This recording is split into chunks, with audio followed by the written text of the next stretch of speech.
दिल्ली स्फोटाशी 4 मुस्लिम डॉक्टरांचे कनेक्शन. घटनेचा नवीन फरीदाबाद मॉड्यूल आला समोर.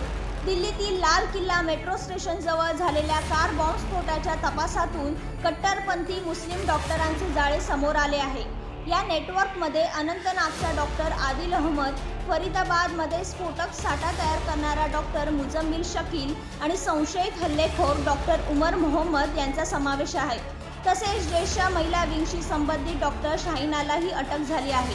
आदिल अहमदकडून मिळालेल्या माहितीतून पोलिसांनी शकीलच्या ठिकाणी 360 किलो स्फोटके आणि नंतर 2500 किलोपेक्षा जास्त स्फोटकांचा अतिरिक्त साठा जप्त केला होता.